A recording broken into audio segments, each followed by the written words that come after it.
hay que hablar de este Real Madrid.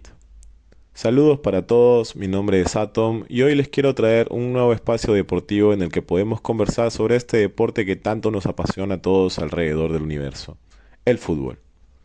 Y sí, hoy quiero hablar sobre este Real Madrid. ¿Por qué digo este Real Madrid específicamente? Porque creo que esta versión del equipo blanco es una que se distingue muchísimo de versiones anteriores que hemos visto a lo largo de toda la historia en el club merengue. Así que sin más preámbulo, hablemos de fútbol. Antes que nada, hay que delimitar en dónde acaban y comienzan las etapas del club blanco. 26 de mayo del 2018. Final de Champions en el Estadio Olímpico de Kiev. Madrid se coronaría campeón del torneo más importante de clubes por tercera ocasión consecutiva. Un contundente 3-1 sobre el Liverpool le pintaría una sonrisa a la afición madridista. Sin embargo, Cristiano Ronaldo, máximo ídolo de la Casa Blanca, se encargaría de apagar un poco la celebración. Fue muy bonito estar en el Real Madrid. El máximo goleador histórico del torneo y del club daba a entender a ras de cancha que ya no estaría más en el equipo español. Y así fue.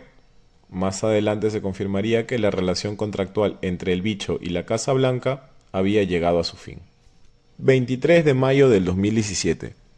Casi exactamente un año antes de la despedida de Cristiano, el Madrid había fichado a una muy joven promesa brasileña. Un joven de 17 años que, con más videos en redes que minutos en el fútbol profesional, había enamorado a los scouts del club merengue. Fichaje totalmente inesperado, arriesgado y contradictorio con la historia del club, que hasta ese momento se enfocaba en contratar a jugadores ya consolidados en al menos las ligas profesionales de cada país. Esto empezaba a crear incertidumbre, ya que las historias de leyendas como Sergio Ramos, Marcelo, Casemiro, Gareth Bale e incluso Benzema estaban muy cerca de llegar a su fin en la capital española.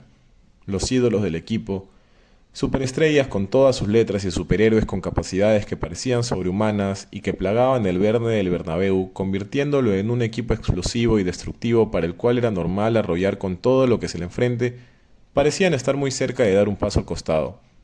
Y sin aquel goleador que promediaba más de un gol por partido, el panorama de los blancos parecía preocupante. Más temprano que tarde, las preocupaciones serían realidad y es aquí donde termina una etapa para el Madrid. Ya no existiría ese club que goleaba en cada partido y que parecía que sus jugadores volaban sobre el campo.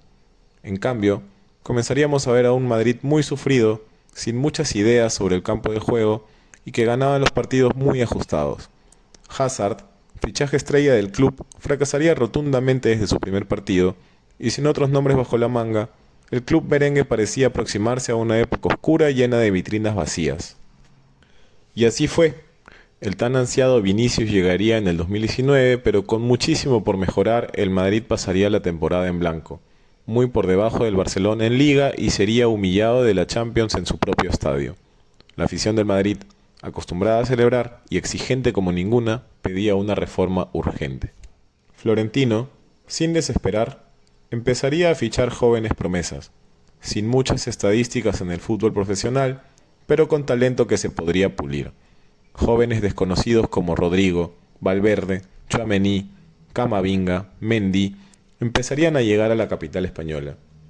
Después de fracasar con Hazard, el presidente del club blanco se había inclinado por desarrollar el talento dentro del club, lejos de buscar jugadores ya consolidados en ligas top. Es aquí donde empezaría una nueva etapa para el Madrid.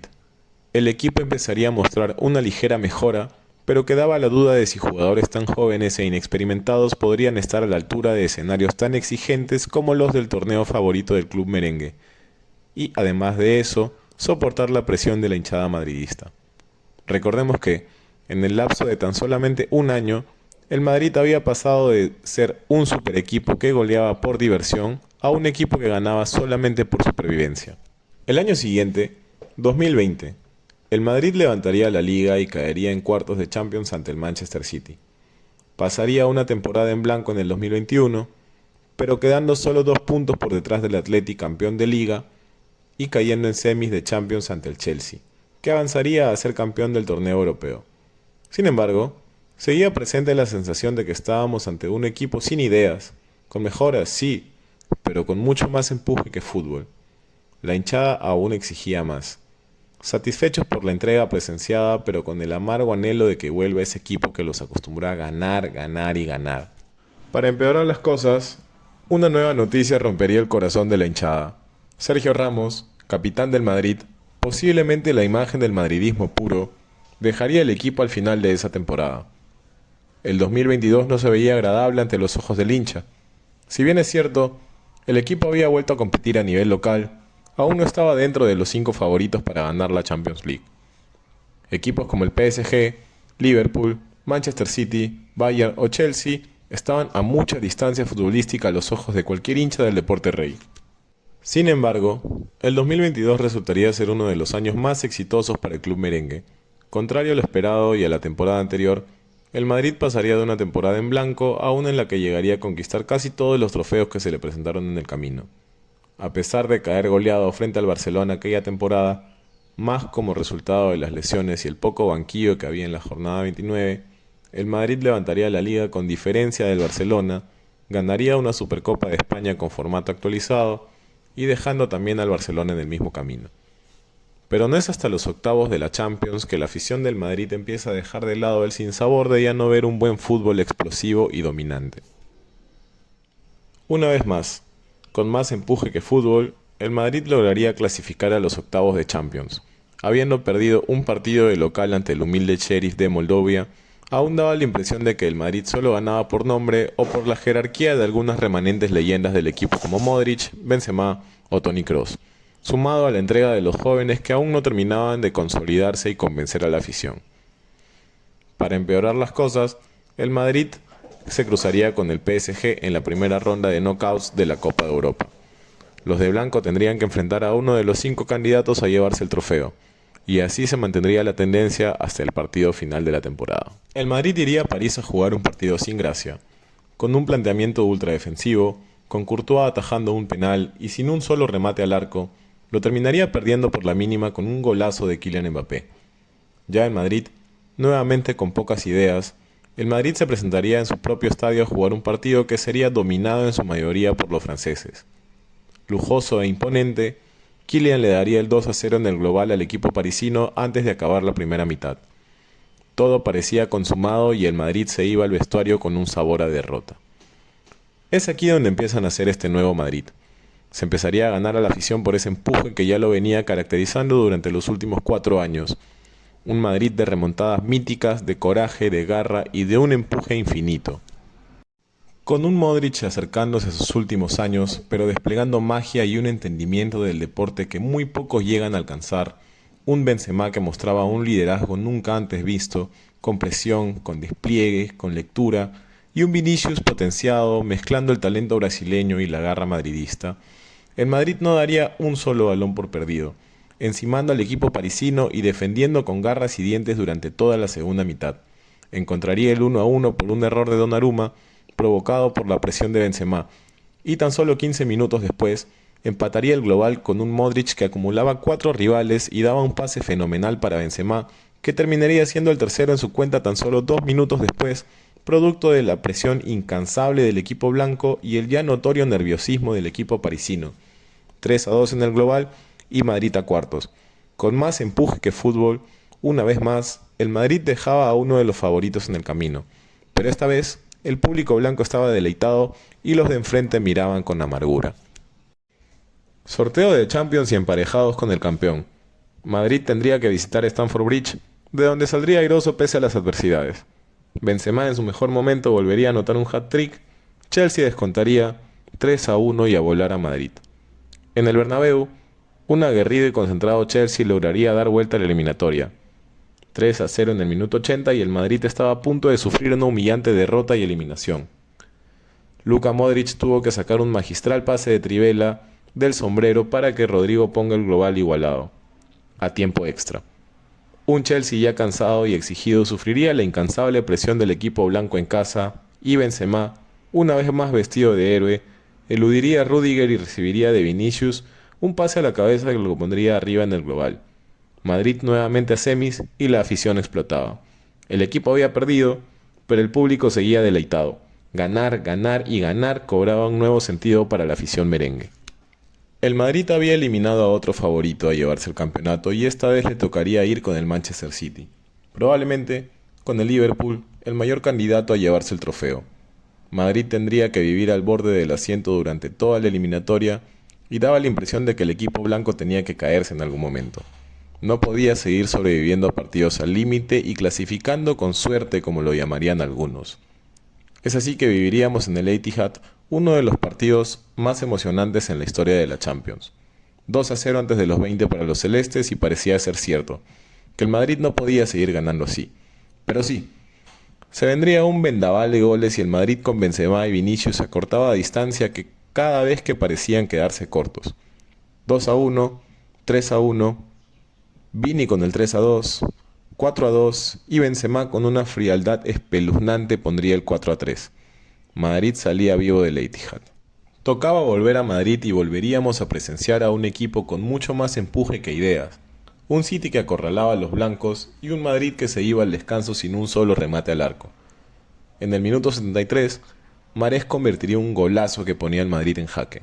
No solo eso, la entrada de Grealish complicaba a los blancos que con Mendy y Courtois vestidos de ángeles salvaron una y otra vez el arco merengue de un resultado más abultado.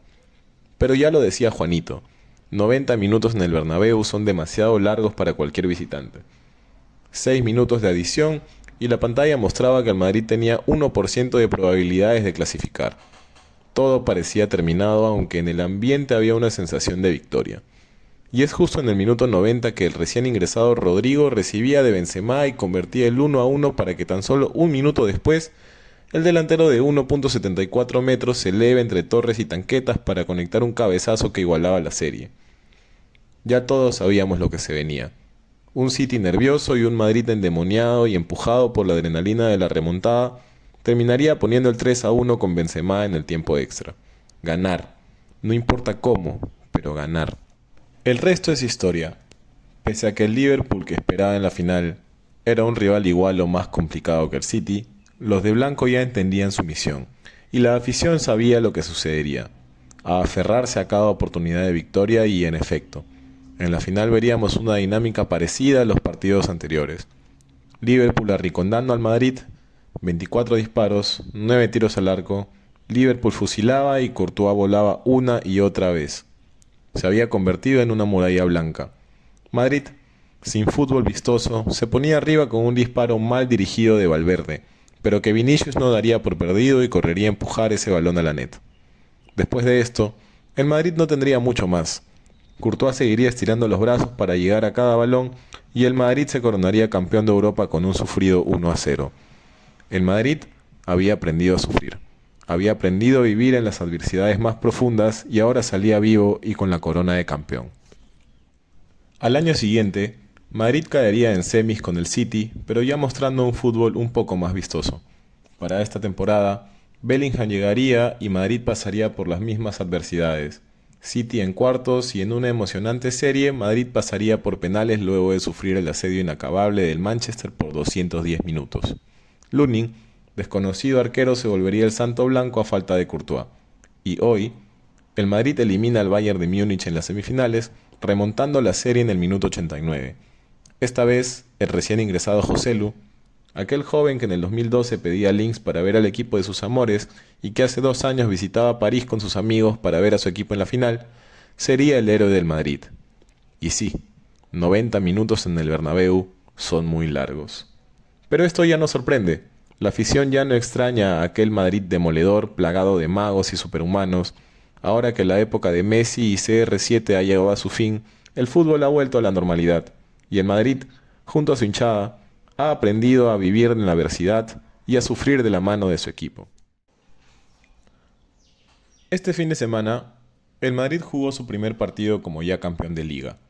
Pero no he querido hablar de este Madrid, porque pese a tener un fútbol ya más atractivo y remontar un resultado adverso frente al gigante bávaro en el minuto 89, esto ya no sorprende.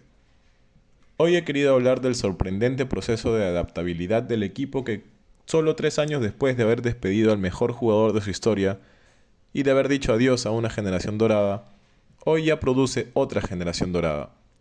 Equipos como el AC Milán no logran olvidar su generación dorada El United no logra igualar la mitad de lo que hizo Ferguson y, sin ir muy lejos, el Barcelona no está a la mitad del proceso de adaptación a la era post-Messi. El Madrid, por su parte, ha sido exitoso en departamentos en los que otros grandes han fallado estrepitosamente. Hoy ya no podemos hablar de suerte. Hoy, en épocas de VAR, ya no podemos hablar de robos. El Madrid ha sobrevivido con o sin VAR. Hoy ya no podemos hablar de que el Madrid dependa de un solo jugador. Hoy sí podemos hablar de un Madrid que ha sabido superponerse ante la hegemonía de su clásico rival. Un Madrid que ha sabido mantenerse en el tiempo, que ha sabido sobreponerse a la salida de su jugador más imponente y que ha sabido quemarse y levantarse de las cenizas. Algún día tal vez le hablaremos a nuestros hijos o nietos de las historias que nos dejó el club de la Casa Blanca. Pero seguramente en ese momento el Madrid seguirá creando historias y logrando hazañas con lo poco o mucho que tenga. Hoy por hoy, sigamos admirando a este legendario equipo. Los que podemos, claro. Los que no, cuánto lo siento por ustedes. Este ha sido Atom. Si te gustó el video, no olvides suscribirte a este nuevo espacio deportivo. Y si no, pues déjame un comentario para poder responderte. Sin más que decir, hasta la próxima. Nos vemos en la final.